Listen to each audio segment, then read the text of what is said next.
if you look at the population count that's happening in the Medicare space specifically.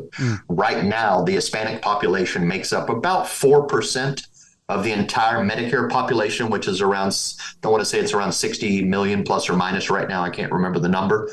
But between now and 2030, they're going to take up 12% of the Medicare population. Welcome to Stay Paid Insurance and Financial Marketing. Unlock the secrets of success in insurance and financial services, where each episode delivers valuable tips and strategies to elevate your marketing game and help you succeed in both life and business. Brought to you by Reminder Media.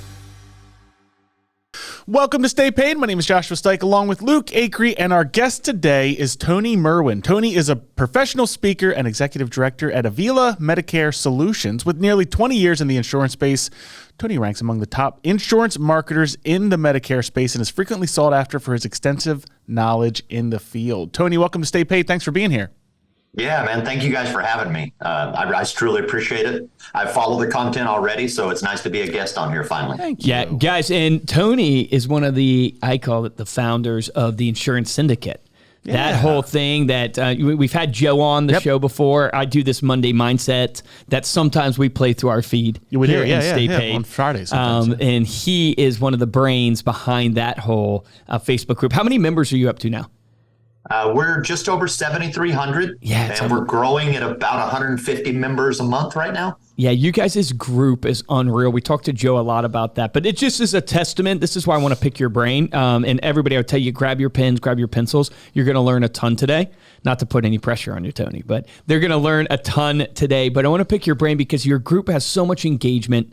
You have created an incredible culture amongst just the tribe of people that are in there that ultimately even compete against each other in some regards, but it doesn't feel that way. And you've created a great culture there. And now you're building this agency with your wife. Can you walk us through a little bit of your journey getting into insurance, kind of lead us up to today, and then we'll dive into building your agency? Yeah, this is, I'm going on my 20th year. April will actually be my 20th anniversary, which I laugh about because I remember when I was brand new, like my first 2 months into insurance, I found out about this thing called continuing education that you have to do every 2 years to maintain your license. But I also found out that in the fine print below, it said if you're a resident Texas agent, after 20 years of consecutive CE credits, you no longer have to do CE anymore. So the very first ridiculous goal I set in insurance was like, that's me. I'm going to do CE for 20 years. That's how much you hate school. That's me. I was like, I'm going to be in it for the long haul just so I never have to do CE again. And it's funny to look back on that and realize how small my mindset was then. Right. But that's my first goal is like, I just don't even want to have to do the CE anymore. So I'm going to be in this game for 20 years versus now the way I think is, and I see how the industry's changed, is a much bigger goals are able to be achieved, right? And the time that I've spent in the insurance industry with 20 years, like I've literally watched the industry go from analog to digital, right? So I remember the old days when I was doing the business. I'm filling out paper apps. We would meet at our office every Monday. Every agent would turn in however many apps they wrote for the week. They'd put them in a big FedEx pack and they'd mail them to the company. And when you think of an insurance in that context back then, especially for the new people now, like they don't even get it. Like it's all online, it's all e-apps, it's all Facebook marketing and digital stuff. But no, back then it was totally different because it was easy to make a decent living, but it was hard to grow something monstrous. Like you really had to work your tail off to really grow something big. Whereas now with the internet and digitization of insurance, if you're savvy, you can build something very fast. Like we're seeing guys in their 20s that are scaling businesses in insurance within 3 to 5 years, and boom, they're making 8-figure exits. That's like crazy, it's nuts. Man. Did you see? That wasn't heard of before. Sorry to cut in, but did you see Grant Cardone just launched 10X Insurance? I did. Yeah, I thought that was interesting, man. I was like, oh, he knows there's a lot of money in insurance. There's a lot of money in insurance. There certainly is. You sell a product, you get paid once. You sell insurance, you get paid for life. Yeah. But I look back on those days when I was new, or when that was how the business was done, right? You got your paper apps, you got a presentation book, you call someone, you set an appointment, you go to their house, you pitch them, they sell them, you write the app on paper, hopefully have good penmanship, because when that FedEx pack is received by the company, then there's someone taking those applications out and they're manually having to data enter all that information into their CRM at the carrier level to get it processing. Sounds painful just hearing you say it. 100%, right? So if you wrote an app, like, number one, I might have wrote an app on Monday, but I can't turn it in until the next Monday. Then it's getting FedEx to the carrier within a day or two. Then someone's manually having to enter all that information and get it into processing as it goes through its underwriting phase. I'm probably 2 weeks out for any type of approval, and then maybe another week or so before I actually get Is this paid what on that you business that I tell wrote. all your new recruits now? It's like, look, in my day, guys, I walked to school uphill both ways. There was this thing called analog. You're like telling all your new recruits what it used to be. But like, you've been in it for so long. You obviously have seen the ups and downs, right? You've been through the ups and downs yourself. Like, what in your mind makes a really successful agent? Because whether it's, we're in the digital world today and AI's coming and we're in the data revolution, like, what makes a successful agent today in your book that you're trying to recruit onto your team? I think ultimately it truly does come down to work ethic and desire. At the end of the day, there's a lot of different things that make a successful agent today when it comes to skills, tools, resources. They're savvy versus before. Like, when it was all paper apps and banging on doors and phones, and that was pretty much the only way to get out there, was absolutely hustle, had to be at the top of your game. Still does. Like, just because you can automate a lot of the prospecting and the workflow doesn't mean you can't hustle and put in amazing work ethic. So even these guys that I'm watching that are doing it faster now because of the internet being the great multiplier, it's not like they're just putting in 4 or 5 hours a day. Like, these are guys that are putting in 12, 14 hours a day in those first couple of years, really building it. And I can say that's true even with Grace, my wife, who's still new. She's going into her 4th year now. It's all been hustle and grind, man. Yeah. Like, she gets it right up front. She understood. I set the tone for her. I didn't give her any false expectations. Like, I didn't try to tell her, like, hey, jump in the insurance world. It's so easy to make millions. I told her, like, this is going to be hard. This is where you're going to live, and people are going to tell you to go stick it somewhere else. And you're going to have that mental fortitude to cut through all of that and realize that, hey, I'm only looking for probably somewhere around 3 out of 10 people to make my customer. The other 7 are not going to be interested for a variety of reasons, whether my product doesn't fit, my personality sucks, or they're not ready, or they just flat don't qualify. It's like, so you're just looking for that 3 out of 10. If you can bat 30%, if you can bat 300 in insurance, you can make a killing pretty fast as long as you're willing to do it over and over for a period of time. What is Avila doing differently in the insurance space? Like, what kind of led you to do this with your wife? The math, truthfully, because we focus on the Hispanic market. So everything that we do in our marketing is Spanish language, right? We certainly do some bilingual stuff, but the big crux for us is going after the Spanish speaking market. And when I said the math, it's because if you look at the population count that's happening in the Medicare space specifically, right now, the Hispanic population makes up about 4% of the entire Medicare population, which is around, I want to say it's around 60 million plus or minus right now. I can't remember the number. But between now and 2030, they're going to take up 12% of the Medicare population. Wow. So the Hispanic market's going to triple in growth in just 7 quick years. So it's the fastest growing segment of Medicare. It's also the most underserved. There are definitely Spanish speaking agents out there, but they're not reaching that entire population fast enough. So if you can market to it well, it's kind of a blue ocean. And I very much subscribe to the red ocean, blue ocean philosophy. Like, why do I want to go in the same market that I have thousands and thousands of competitors? And you can call it saturated if you want, even though I don't think the Medicare space, even in English, is saturated by any means. And again, it just comes down to looking at the numbers. But I would rather go somewhere where I'm going to have less competition and I can get a better cost on my lead and get a better cost on my CPA. So my marketing dollar goes a lot further than it would in the other side. So that was my whole thing. Like, if you look, you can go to San Diego, California, you're going to find Spanish speaking agents. You can go to Miami-Dade, you're going to find a lot of Spanish speaking agents. El Paso, Texas, there's a couple of great agencies there. Down in the Valley of Texas, there are Spanish speaking Medicare agents thick as thieves. You can't drive down the street without seeing all the different agencies and billboards that are marketing in Spanish. But those are all just localized areas, and they're mostly reliant on face-to-face marketing, which I don't have anything against, but I like telesales because telesales, one, I don't have to drive and spend the gas money. I can talk to more people in a shorter amount of time. And more importantly, I can cherry pick my territories.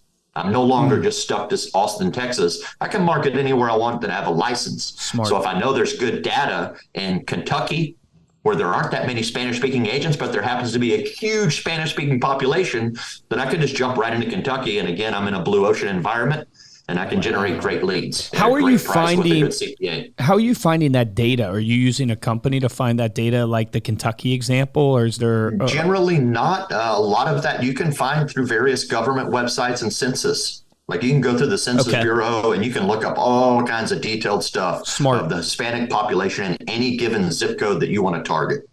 So like I was just we were planning a 10,000 piece mailer that we're doing in cooperation with WellCare here in Austin to actually beef up some of our localized marketing. And she needed some help figuring out the zip codes. I'm like, oh, don't worry. I got Austin covered. It's like, here's all the zip codes that you want to target that are very high Hispanic populations. Go hit those. You won't have any problem filling up your count. But yeah, that's the key. I mean, if you know where your target market is, then with telesales and the digitization, like I can reach out and touch anybody in any state, any zip code, any territory. Yeah, it's so smart. Especially where my competition is not hitting it. Yeah, I'm curious of like the telesales things. I totally believe into. We've built our company through we used to do outside sales, and then we basically brought it fully in side, and we have a ton of callers on the phones. What is the numbers, or what do the numbers look like for you? Like, what are you recommending for your agents or yourself? How many calls to make a day? What are you seeing in like pickup rates? What are you seeing in, I know you said 30 to, will hopefully buy from you 30%, 70% are going to reject you, but can you give us a little crash course on the telesales for Medicare? Yeah, sure. We don't do any cold calling. At least not currently. If I have a brand new agent that's coming into my shop here as an LOA, I'm going to start him on cold calling just because I need him to grind it out and I need him to raise his resilience and get all those marbles out of his mouth before the good leads start getting assigned to him, right? So we generally don't market outbound so much. We market through Facebook really heavily. We also market through events. So most of our actual sales traffic ends up being inbound. Ultimately. What type of events? Sorry, real quick. What type of events? We'll do seminars like Medicare 101s, educational events, how to maximize your Social Security and retirement, different things like that. Okay. And then we do a lot of informal marketing events. Like every month we do, it's kind of like a flea market, right? But it's an outdoor market. It's called the Latin America market. It's heavily trafficked by Spanish speaking folks. Our ideal client avatar is definitely going to that market, so there's probably about 30 vendors, 35 vendors that set up in a beautiful square in downtown Round Rock, Texas. Great little plaza. We have music, they have entertainment for the kids, and then you have all your vendors. That's smart. There's only, I think there's about 2 or 3 insurance vendors. There's us. We're the only real Medicare insurance vendor or broker out there. There's a New York Life girl that goes. She's there every month, drumming up Spanish-speaking New York Life business. And then there's a couple of car insurance companies that are sporadic.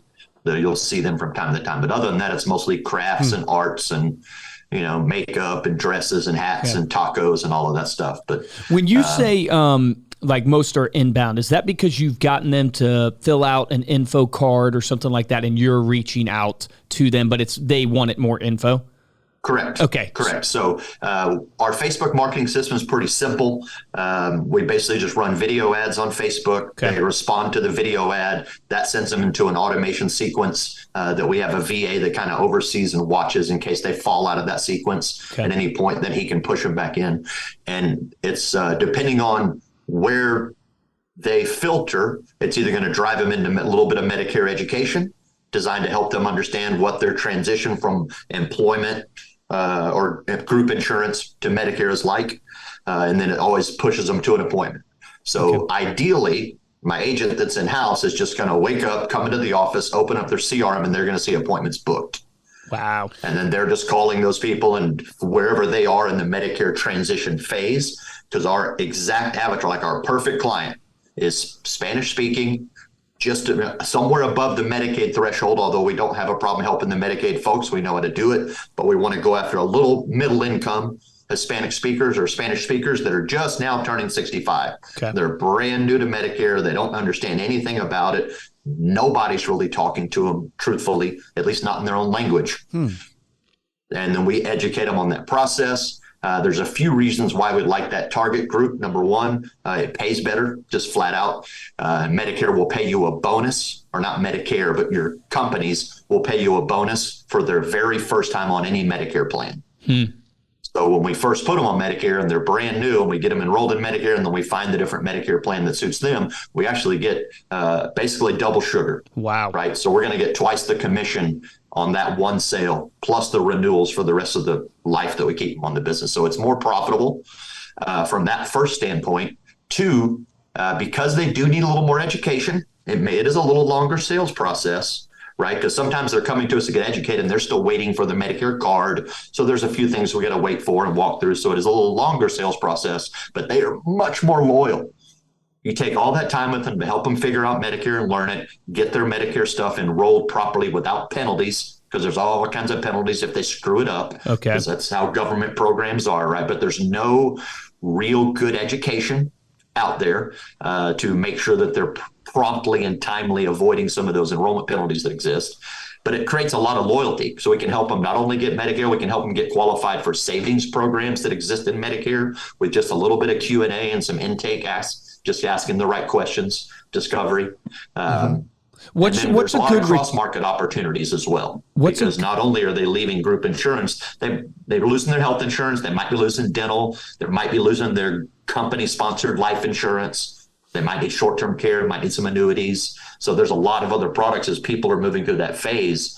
So we get them in with Medicare, and then we find out, okay, what are the other ways we can get some, cover some more risk and help this person out? Yeah, that's such a great point. I didn't even think about the upsell potential even for your business is massive. What is a good retention rate that you target for your clients? And then what's a good upsell rate that you target for? Like if I'm a new agent listening, what should I kind of shoot for? Absolutely. First year, if you're not getting 90% retention on your business, you're probably doing something wrong. Okay. In my opinion, you should have no problem keeping 1 out of 10 apps for the first 12 months, even in telesales.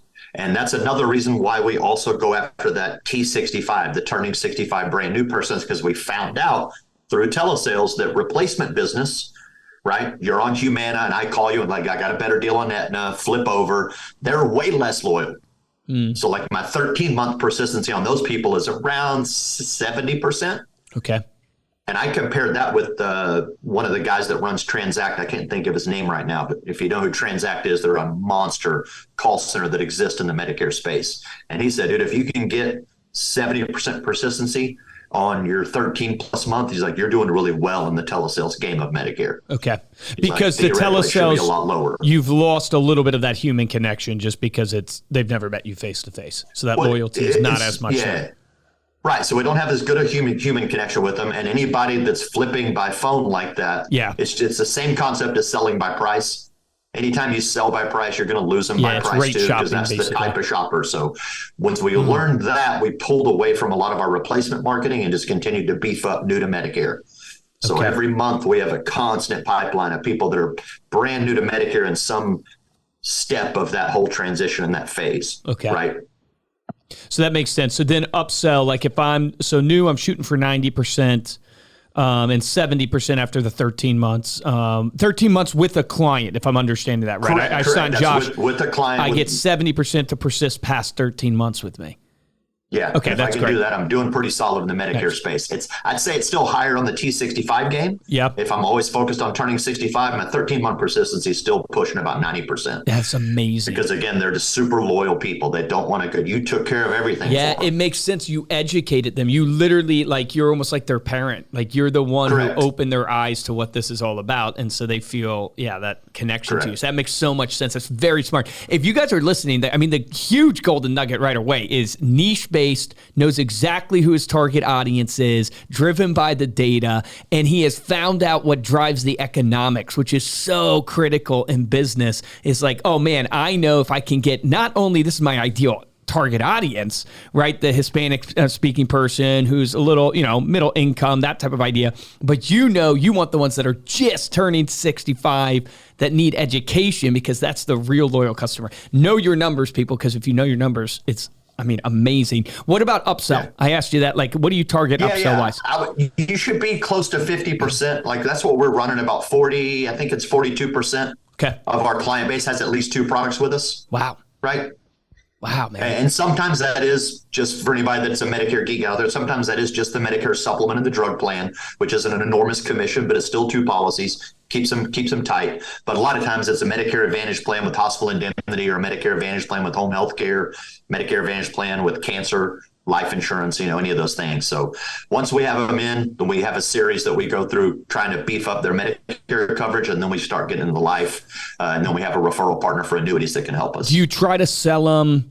Can you give me any advice, like time frame wise? I signed Josh up for Medicare. Do I go right at him within the first 30 days because it's real fresh in his mind to try to upsell? Do I wait? For some of the products, we want to plant the seed when we're writing their first plan. Okay. Right. So we'll point out, like, hey, even though this Humana, and I'm just going to say Humana arbitrarily, whatever it is, hey, even though this Humana plan's great for you, Margaret, there are some spots where you're still on the hook for some co-insurances, right? Up to this maximum out-of-pocket threshold. Are you comfortable with an $8,300 maximum out-of-pocket, or would you like me to show you some other ways I can bring these co-insurances down to possibly as low as 0? Great script, man. That's a pretty simple question. And they're like, well, yeah, how can I do that? I'm like, well, we can plug in a hospital indemnity plan here or a cancer plan here, and we can tighten those 2 gaps. So we want to plant the seed right up front. A lot of times we don't get both sales on the same call. Sometimes we do, but then we have a 3-month follow-up process, or actually, 3-month. We call them 15 days after their activation date. So if their plan starts October 1st, we're already calling them on October 15th to check in. Okay. Just want to make sure you got all your materials. Want to make sure you know how to use your plan. Do you have any upcoming doctor's appointments? Maybe we can just go ahead and help you book real quick. Oh. We do a little bit of that. So the very first 15-day call is just want to make sure you got everything. Smother them with love. Use it, and then what can we do to help you use it if you need? Do you have any upcoming doctor's appointments that we can do for you? That's no, great. I'm good. Okay, fine.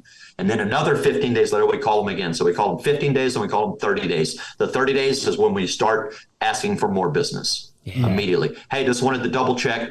I'm looking at your file here. I noticed you don't have any cancer coverage. Did Grace go over cancer insurance with you? Right? 60 days later, same thing. We'll hit them with another script on cross-marketing. 90 days is the life insurance script. Referrals are built in there too. So on my VA, all he does is he has a task that gets assigned to him after the policy is activated, and it goes to those 4 phone calls for him. The scripts are built into the CRM. So he just goes to the task, opens it up, and the script's right there. Yeah, calls amazing. Him, reads it, adds the notes, sets an appointment if he needs to or whatever. What company did you get your VA from? He's actually my nephew. Oh, good for you, dude. That's awesome. So one of our philosophies is to earn American and spend Colombian, because my wife is from Colombia, right? So we have 2 of her nephews as our VAs that are both in Colombia. One of them runs all of our social media and all of our blogs for us. He does everything. The only thing he doesn't do is manage the Facebook ads yet. I'm still running that, but he helps me with any artwork or editing videos and adding whatever to them. So he runs all of that. All Grace has to do is basically shoot content. He takes it and spreads it out. We have a pretty good system for that, especially now that I've got him turned on to ChatGPT and he's using it crazily. He's doing really well with it. And then we have another VA that also full-time. It's his brother, her other nephew, and he does all of our phone work. Nice. We just hired his wife to now work with us as another customer service VA. So he does all the front end prospecting, appointment setting and pushing and trying to sell referrals or sell new appointments for more products.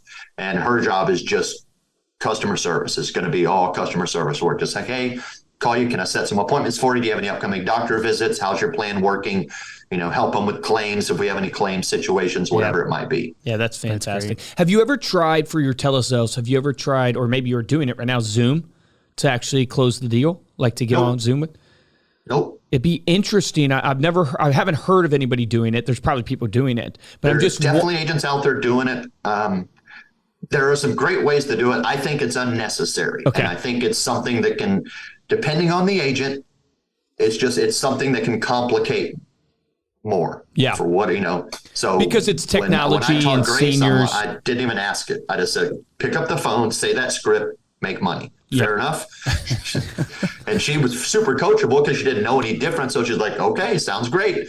But if I was like, oh, we got to have Zoom and we got to do this, then I'm layering more onto her process of making a sale. Yeah. That, in my opinion, just makes it more complicated. How can I keep it simple? Pick up the phone, say that, make money. Yeah, so good, dude. That's awesome. So freaking good. What's the future for Avila? I'm sure your goals are a little bit higher than no more CE. What's it look like now? 100%. The goal is certainly to finish this year with 100 agents and 1,000 apps, it's going to be challenging. I think the 100 agent mark is probably going to be pretty easy, but getting them all up ready to go for our 1,000 app gear or goal is going to be tough. But I think we'll probably do 700 in our sleep. Next year is to 10X it. Why not? Yeah. There you go. Let's go. All right. 1,000 agents and 10,000 apps. It's recorded. That's the goal. So we're a kind of a hybrid shop, right? We have an LOA shop here where agents are in here. There's also a remote opportunity. I'm a little more picky about those agents, but if you want to get in my LOA program, but you're in Colorado or somewhere else, no problem. The only difference is you're going to have to wake up and manage yourself. But other than that, I got everything else covered for you. The phone system, the CRMs, the tools, the leads. All you got to do is, just like I said before, you just wake up, go to your CRM and I got appointments. Let's go close sales. Say the script, make some money. Yeah, he's a beast. Yeah. Pick up the phone, read the script, make money. And then because I'm come from the wholesale space with PSM, I still kind of have that cachet, so to speak. And thankfully they're good partners with me. So I have good enough contracts that I'm able to go out there and work with direct independent agents and agencies and even MGAs. So I've basically got FMO or national type contracts on all my deals. So that gives me the ability to also go and provide service to those guys. So that's the portion that I'm building out both, but that's the portion that I'm really focused on right now is growing that external agent base.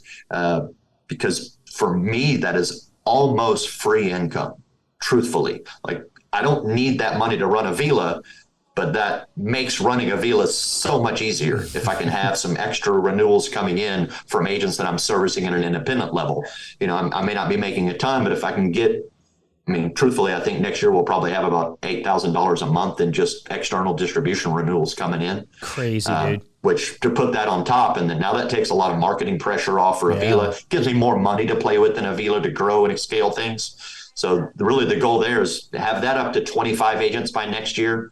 We're at 3, but if we can get it up to 25 by the end of next year and maybe 1,000 external agents, which isn't that hard, just got to recruit the recruiter and then provide some value to them. How do you find the recruiter? How do you just what's your strategy? A lot of that's there? been knowledge just built over the years. So I still have my super secret list of everybody I've ever spoken with that I qualified myself. And I'm like, that's someone that I'm not getting him today. He's not signing the contract with today, but that dude is staying on my list and I'm going to hound him next year or the next product or whatever it is. So I still have that list, my own personal hot list that I know of people that I've called over the years and learned about. So, and a lot of it's relationships, and then some of it is stuff that I learned from listening to Coach Michael Burt and you, as a matter of fact, is learning to position yourself as a person of interest. So several years ago, I was not at all on social media. I think 2016 was about when I got into social media at all. And I remember when I first got my Facebook profile started, the only reason I jumped on was because my family, I'm a Wallace, all the way back to William Wallace, but my family we have a huge family, about 100 people that have an annual family reunion, and they started a Facebook group to keep everybody in touch with who's having kids and who's doing what and what's going on. So I'm like, all right, I want to stay in touch with them and that'll be easier. Sounds cool. So I jumped on the Facebook platform and started just visiting that group. And other than that, I didn't do anything. That's the only time I had no interest. Ended up looking up a few old friends or had a few old friends find me. And then probably around 2017 or 2018, an agent that I'd worked with for years and had a good relationship with called me. Is like, why aren't you participating in these professional Facebook groups that are out there for the insurance industry? He's like, for what you do in your position in the space as a wholesaler, it's a gold mine for you. He's like, not to mention, we need knowledgeable people in those groups that can actually talk facts, because there is unfortunately a lot of misinformation there. He's like, you would provide a lot of value to us and you would get a lot in return. So I'm like, all right.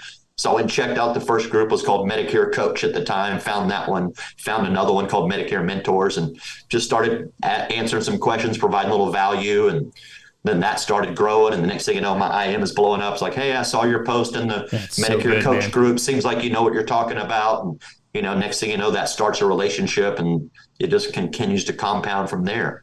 So smart. And then next thing I know, I've got a ton of followers through Facebook and Instagram. They're following some of my insurance content. Most of it's on Facebook. I don't do a ton on Instagram, but that's growing with our new Syndicate channel for one. But yeah, so a lot of it was that, just being in the right place at the right time, kind of positioning myself as an expert.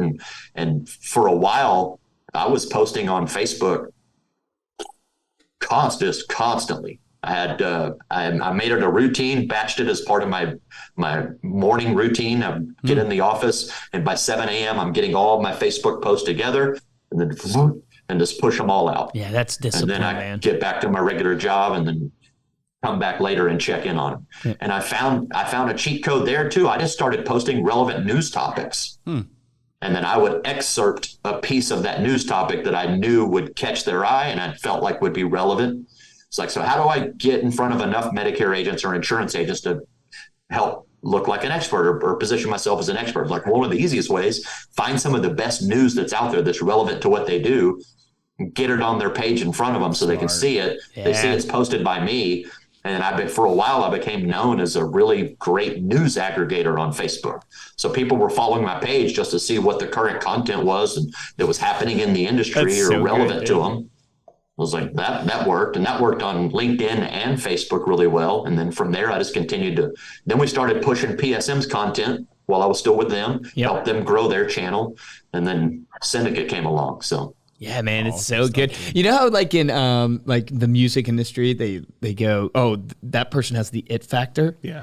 There's that factor in business. Like, we've done so many 100%. Interviews that, dude, you have the it factor, man. I mean, obviously you can tell, but I mean, just it oozes from you. I mean, your discipline, your thought process on how you're even doing your marketing, how you're thinking about recruiting, how you're thinking about relationships. Just amazing, man. Yeah. Just incredible stuff that you've just shared. So great hope stuff, people Tony. took a bunch of notes. Yes, thank you so much for sharing that. Before we close out, let people know how they can connect with you. Easiest way is honestly on Facebook, man. Just look up Tony Merwin. I'm just about the only Tony Merwin on Facebook. I'm easy to find. You can also look us up at Avila, goavila.com, which is our brand. So feel free to hit us up anytime. And if I can help in any way, just give me a holler, man. I'd be happy to assist. Love it. Thank you. And thank you all so much for listening. You can head on over to staypaidpodcast.com for the show notes and the links that Tony mentioned there as well. And if you enjoyed this episode and want to show your support, head on over to Apple Podcasts, drop us a 5-star review. And the best way to support the show is to simply share the podcast with someone that you know. If you want to get hold of me or Luke, you can email us at podcast@remindermedia.com. And of course, you can follow us on social media as well. We are at Stay Paid Podcast. For this episode of Stay Paid, I'm Joshua Stike. Guys, I'm Luke Acree, and I think I just talked to the great something of William Wallace, so Braveheart. So I feel like I'm connected to Braveheart now. I never knew that about you, Tony. Is that true? That was a true fact? It's 100% true. I went down a ancestry, a DNA that's amazing. Or rabbit hole several years ago, and started tracing my Wallace heritage back. And I traced it first to the very first Wallace that came over on a boat from Scotland, and then kept going back. And yeah, William Wallace is my cousin. That's amazing. That's awesome. All right. Well, in the words of William Wallace, they may take your life, but they'll never take your freedom. If you do this, pick up the phone, say these words, make money. Meaning, stop overcomplicating it. That is the action item for you, right? If you listen to Tony, man, he's just getting right to the point. He's figuring things out, but he just kept it simple. When he joined Grace, hey, it's going to be difficult. It's going to be tough, but you got to be resilient. Just pick up the phone, say these words, make money. Get that script, pick up the phone every single day, reach out to your clients, reach out to your prospects. If you do that, you're going to do more than 99% of agents out there, what they're doing every single day, if you just commit to doing that. Remember, the difference between top producers and mediocre producers in every business is top producers take action. Take action on that today.